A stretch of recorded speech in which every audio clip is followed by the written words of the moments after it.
What's going on, guys? Welcome to my first deck tech, and this deck tech is going to be on a commander that's near and dear to my heart, Atla Palani, Nest Tender. When I first built this deck, I decided to have a focus on Enrage Creatures just to make it a little bit unique. First, we're going to start off with our ramp. Our ramp is mostly going to be comprised of rocks, instants, and sorceries. We want to do our best to avoid using dorks because if we break an egg, then we're going to end up possibly going into a dork instead of a big creature that's actually going to help us advance our game plan. And all these ramp spells I've included all cost 2 mana or less. Next up, we have our card draw. This is where we're going to see our first Enrage creature. We also have Skull Clamp here as a pseudo sack outlet for our eggs. And Fecundity is a great payoff for when we sack those eggs. You may have noticed that we're a bit light on the card draw here in this deck, and that's because we don't want to get stuck with one of our big creatures in our hand when we could just easily cheat it out with Atla Palani. Next, we're going to sprinkle in a little bit of cost reduction in case we get one of our big creatures stuck in our hand. Now we're going to get into the meat and potatoes of what actually makes this deck unique as opposed to other Atla Palani decks. This is going to be the Enrage Creatures. As you can see, these first couple Enrage Creatures are all making tokens, and along with something like a Druid's Call attached to them, then you can actually end up creating 2 tokens every time they take damage. These next few Enrage Creatures I consider more of utility-based Enrage Creatures because they're able to do a variety of effects that always come in clutch whenever you need them.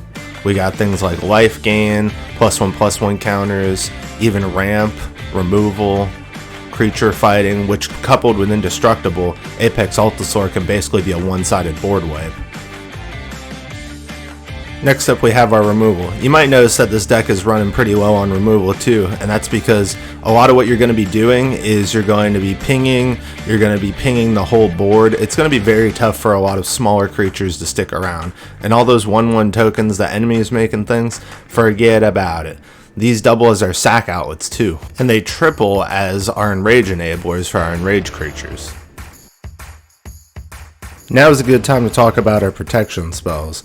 Not only are these protection spells going to keep our opponents from removing our creatures, but they're also going to prevent us from killing our enraged creatures when we hit them too much. And remember what I said earlier about mana dorks and not wanting to use them for ramp because we don't want to flip into them by accident?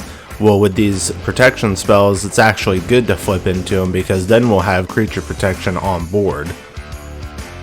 Now, I bet by now you're thinking, this is an Atla Palani deck. Why isn't there anything in here to speed up the egg production rate? Well, there is. These couple cards right here. We got things like Cacophedon, that way when we sack our eggs to Goblin Bombardment or something like that, we can hit the Cacophedon and untap our Atla Palani to make another egg. We can also use Seedborn Muse so that way we can be making eggs on everybody's upkeep or on, other people's turns in general. Then, with Ashnod's Altar and Thorn by its Staff together, you can actually make infinite eggs this way, and get every single creature out of your deck. And spoiler alert, one of those creatures that we're going to be getting is going to be Purphoros, so we can continue to make infinite eggs and sack them and win the game that way. This 2-card combo will win you the game right on the spot if it's not answered. Purphoros and Impact Tremors are both really good cards in this deck, not just as combo outlets though. Every single time that you make an egg and then crack it to make get a new creature with it, you're going to be triggering each of these twice. So with Purphoros, you're going to be dealing 4 damage to each opponent for a total of 12 player damage. And then with Impact Tremors, it'll be half of that, so 6 in total. Either way, it's a really good rate for its mana cost. Now, the inherent function to cracking eggs with Atla Palani lends a lot of randomness to the deck, and there's one way to counter that, and which is Tutors. We're only running about 4 Tutors in this deck, and the reason why is because we need to stick to ones that only tutor creatures to the top of our deck, that way we don't get them stuck in our hand, and then also we need enchantment tutors, so that way we can access our sack outlets more easily. Alright, by now I think it's about time that we address the elephant in the room, and actually he's a human, cleric, monk, basically any creature type he wants to be because he's a changeling.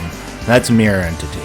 Mirror Entity is a very important card for Atla Palani because it's essentially a 2-card combo, as long as you can pump Atla Palani by some other way.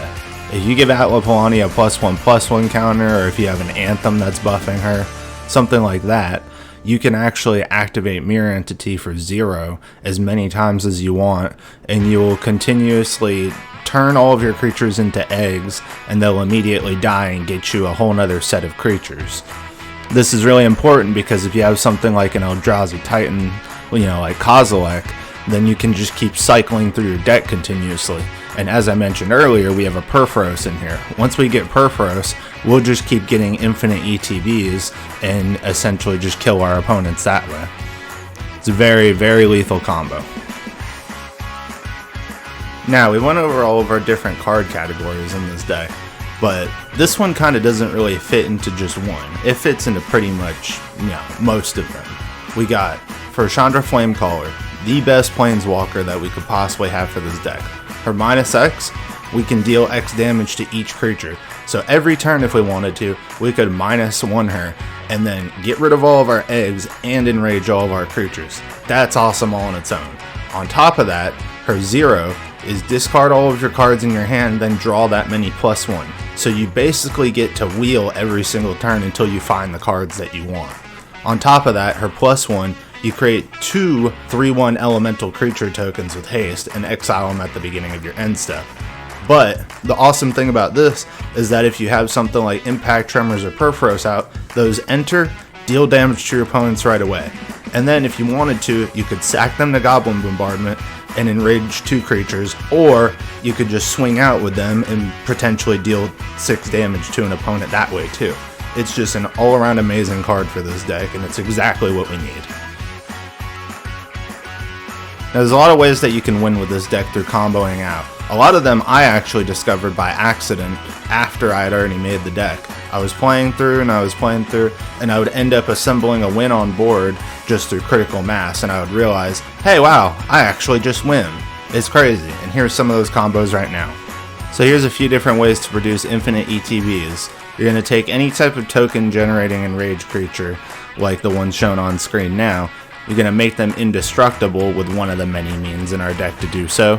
And then once you make them indestructible, you sack something to Goblin Bombardment, hit the Enraged creature, create a token, sack the token to Goblin Bombardment, hit it again, make another token, and then just repeat the loop. And every single time that token enters the battlefield, every time a new one enters the battlefield, you're going to trigger your Impact Tremors or your Purphoros, and you're going to continuously trigger them until you kill your opponents. And if you have one of those creatures enchanted with Druid's Call, then you can actually not even need the Purphoros or anything like that. You can actually, since you're producing 2 tokens every time they get hit, you can just sack the extra token to ping your opponent until they're all dead. Here's another infinite combo. You're going to need to be able to give Forerunner of the Empires indestructible somehow by one of the many means also aforementioned. And then you can still win the same way as the other combos by using Goblin Bombardment to ping out your opponents, or Impact Tremors or Purphoros. Now, I'm sure with all this talk about infinite combos, you're probably thinking that this is probably some sort of CEDH level deck, but it's not. It really isn't. A lot of the times, you're probably just going to be cranking out such a large board state that you're going to end up oopsieing into one of these combos. You're not going to be sitting here winning on turn 3 or 4 every single game. You'll still get to have a good, nice, long game if that's what you're going for. And you can always just choose to not do a combo if you want to, or take out one of the combo pieces for something else that you might like better just for fun. But now I bet you're wondering, where are all the lands at? Well, the thing about that is I didn't want to make this video any longer than it needed to be by talking about the land base.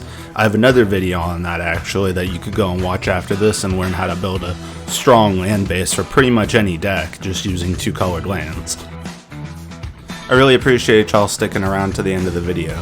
If you could, do me a favor and like, comment, and subscribe. Peace out.